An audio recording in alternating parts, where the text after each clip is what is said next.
வணக்கம் entrepreneurs. நீங்க ஒரு புக் எழுதிட்டு இருக்கீங்களா? இல்ல ஒரு புக் பப்ளிஷிங் கம்பெனி ஆரம்பிக்கணும்னு நினைக்கிறீங்களா? நீங்க கட்டாயம் இந்த ISBN அப்படின்ற நம்பர் பத்தி கேள்விப்பட்டிருப்பீங்க. இன்னைக்கு இந்த வீடியோல நீங்க ISBN நம்பர் பத்தி தெரிஞ்சுக்க வேண்டிய 10 முக்கியமான ஃபேக்ட்ஸ் என்ன அப்படின்றத பத்தி தான் டீடைலா பார்க்க போறோம். அண்ட் இந்த சேனலுடைய நோக்கம் என்ன அப்படின்னு பார்த்தீங்கன்னா, பிசினஸ்ல இருக்கக்கூடிய நம்ம தமிழ் மக்கள் எந்த விதமான சட்ட சிக்கல்களும் இல்லாம தன்னோட பிசினஸை சக்சஸ்ஃபுல்லா நடத்தணும் அப்படின்றது தான் எங்களோட எண்ணம். நான் அறிவழகன், பிசினஸ் லாயர். என்னோட கம்பெனி பேர் லா இன்டெலிஜென்சியா பிரைவேட் லிமிடெட்.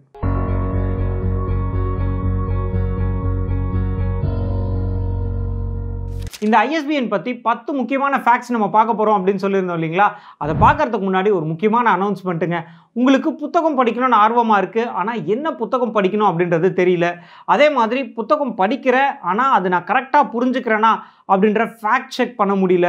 ஒரு கம்யூனிட்டியாக சேர்ந்து புத்தகம் படித்தோம் அப்படின்னா நிறைய விஷயங்கள் இன்னும் ஷேர் பண்ணிக்க முடியும், நாலேஜ் இன்னும் பெருசாக வளரும் அப்படின்ற மாதிரிலாம் நீங்கள் நினச்சிட்டு இருந்தீங்கன்னா உங்களுக்கான ஒரு சூப்பரான ஆப்பர்ச்சுனிட்டிங்க. நம்ம நெக்ஸ்ட் மந்த், அதாவது இந்த வரக்கூடிய ஏப்ரல் மாதத்தில் நம்ம ஒரு புக் ரீடர்ஸ் கிளப் அப்படின்றத லான்ச் பண்ணலாம் அப்படின்னு இருக்கோம்.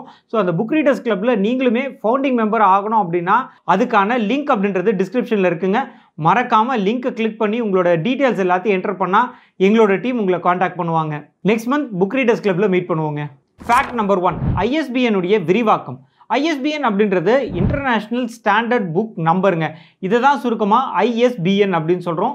இது ஒரு 13 இலக்க யூனிக் ஐடென்டிஃபிகேஷன் நம்பர். அதாவது நீங்கள் ஒரு புக் எழுதுனீங்க, உங்கள் புக்கை ஐடென்டிஃபை பண்ணுறதுக்காக ஒரு யூனிக்கான ஒரு 13 இலக்க எண் ஒன்று கொடுப்பாங்க. ஸோ இந்த எண்ணை பேஸ் பண்ணி தான் உங்கள் புக்கை ஆன்லைன்லையோ இல்லை பெரிய ரீட்டைல் ஸ்டோர்லையோ ஐடென்டிஃபை பண்ணுவாங்க. அதுக்காக யூஸ் பண்ணக்கூடிய ஒரு யூனிக்கான 13 இலக்க எண்ணை தான் நம்ம ISBN அப்படின்னு சொல்கிறோம். ஃபேக்ட் நம்பர் 2, நீங்கள் எழுதக்கூடிய புக்கை 3 ஃபார்மேட்டில் வெளியிடலாங்க. ஒன்று நார்மல் ஹார்ட் காப்பி, இது எல்லாருமே வெளியிடக்கூடிய ஒரு ஃபார்மேட் தான். இது தவிர்த்து இ புக்காவோ இல்லை ஆடியோ ஃபார்மேட்லையோ நீங்கள் வெளியிடுறீங்க அப்படின்னா அதுக்கு எல்லாத்துக்கும் சேர்த்து ஒரே ISBN நம்பர் போதுமா அப்படின்னு நிறைய பேருக்கு சந்தேகம் இருக்கும். இந்த இடத்துல ஒவ்வொரு ஃபார்மேட்டுக்கும் நீங்கள் தனித்தனி ISBN எடுக்கணுங்க. நீங்கள் ஒரு புக்கை எழுதுறீங்க, அதை ஹார்ட் காப்பியாக வெளியிட்டுட்டீங்க, அடுத்து இதை நம்ம இ புக்காவோ இல்லை ஒரு ஆடியோ புக்காவோ நம்ம வெளியிடலாம் அப்படின்னா அதுக்கு நீங்கள் திரும்பவும் அப்ளை பண்ணி அதுக்கான ஃபார்மேட்டுக்கு தனித்தனியாக நீங்கள் ISBN வாங்க வேண்டியிருக்கும். இந்த ISBN பற்றினா அடுத்த ஃபேக்ட் என்னன்றதை பார்க்கறதுக்கு முன்னாடி ஒரு முக்கியமான தகவலுங்க. நம்மளோட கண்டென்ட் அத்தனையும் இதுக்கப்புறம் ஸ்பாட்டிஃபைலையும் லிஸ்ட் ஆகிட்டு இருக்கு. இதுக்கப்புறம் நீங்கள் ஆன் த கோல ஸ்பாட்டிஃபைல நம்ம கண்டென்ட் அத்தனையும் கேட்டு உங்களோட பிஸ்னஸை அடுத்தடுத்த நிலைக்கு வளர்க்க முடியும். ஸ்பாட்டிஃபையோட லிங்க் டிஸ்கிரிப்ஷனில் இருக்குது, மறக்காமல் ஃபாலோ பண்ணிடுங்க. ஃபேக்ட் நம்பர் 3, இந்த ISBN நம்பர் அப்படின்றது வெறும் புத்தகங்களுக்காக கொடுக்கக்கூடிய ஒரு யூனிக் நம்பருங்க.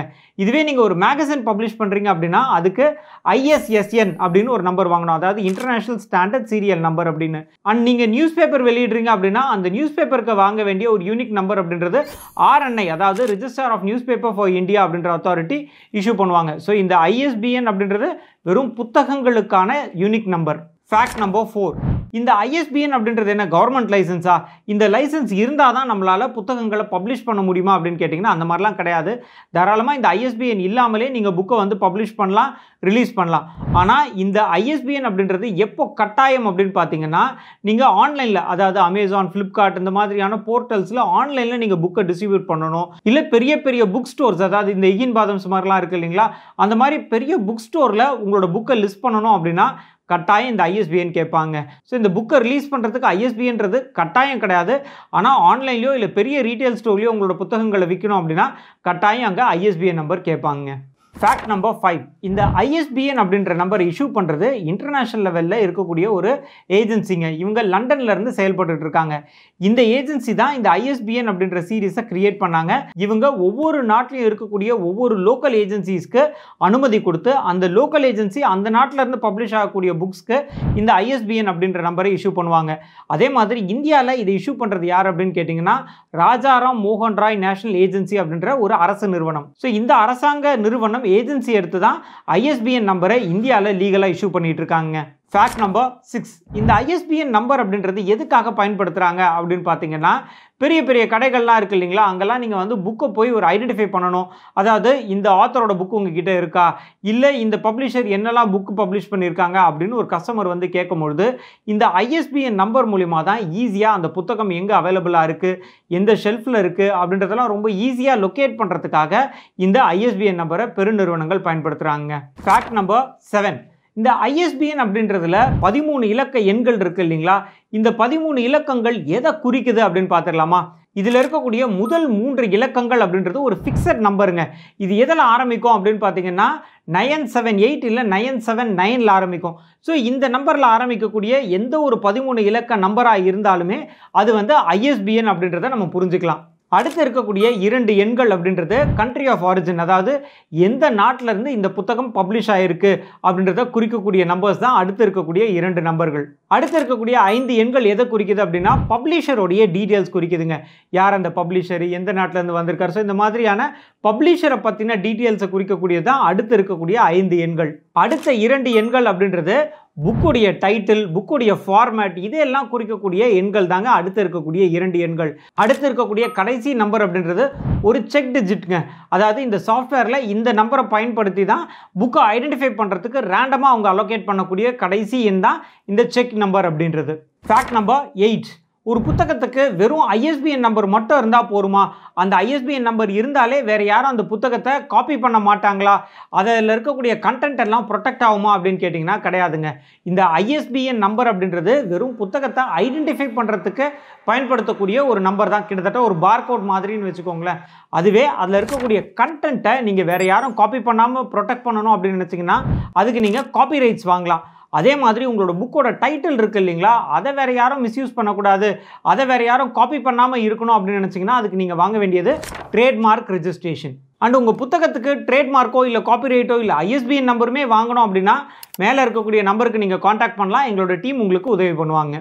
Fact number 9. புது புத்தகங்களுக்கு மட்டும்தான் இந்த ISBN நம்பரா? பழைய புத்தகங்களுக்கெல்லாம் ISBN நம்பர் வாங்க முடியாதா அப்படின்னு கேட்டிங்கன்னா கட்டாயம் கிடையாதுங்க. எல்லா புத்தகங்களுக்கும் ISBN நம்பர் வாங்கலாம். உதாரணத்துக்கு நீங்கள் வந்து ஒரு 2 வருஷத்துக்கு முன்னாடி புத்தகம் எழுதி வெளியிட்டுட்டீங்க.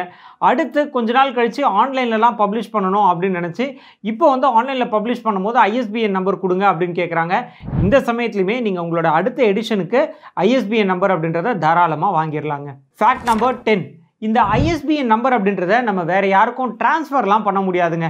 உதாரணத்துக்கு நம்ம ஒரு புக் எழுதிட்டோம், அதுக்கு ISBN நம்பர்லாம் வாங்கிட்டோம். ஆனால் அந்த ISBNயோ இல்லை அந்த புக்கையோ நம்ம வந்து யூஸ் பண்ணவே இல்லை, அதை பப்ளிஷே ஆகலை, அப்படியே தான் சும்மா வச்சிட்டு இருக்கோம் அப்படின்னா அந்த நம்பரை நம்ம வேற ஒரு நண்பர் புக்கு எழுதிட்டு இருக்காரு, அவருக்கு இந்த நம்பரை ட்ரான்ஸ்ஃபர் பண்ணலாமா அப்படின்னு கேட்டிங்கன்னா வாய்ப்பு இல்லைங்க.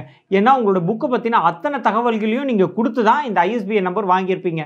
அந்த சமயத்தில் நீங்கள் இதை ட்ரான்ஸ்ஃபர் பண்ணீங்க அப்படின்னா அவருடைய டீட்டெயில்ஸ் எல்லாம் ISBNல என்டர் ஆகாது. அவருக்கு வேணும்னா அவர் தனியாக ISBN நம்பர் அப்ளை பண்ணி தான் வாங்க முடியுமே தவிர உங்களுடைய ISBN நம்பரை அவருக்கு ட்ரான்ஸ்ஃபர் பண்ண முடியாதுங்க. ஸோ இன்றைக்கி நம்ம இந்த வீடியோ மூலிமா ISBN பற்றின நிறைய தகவல்கள் பார்த்தோம். இதே மாதிரி உங்கள் பிஸ்னஸ்க்கு தேவையான தகவல்கள்லாம் தெரிஞ்சுக்கணும் அப்படின்னா மறக்காமல் நம்ம சேனலை சப்ஸ்கிரைப் பண்ணிடுங்க. நான் அறிவழகன், பிஸ்னஸ் லாயரோட கம்பெனி பேர் ல இன்டெலிஜென்ஷியா பிரைவேட் லிமிடெட். நன்றி, வணக்கம்.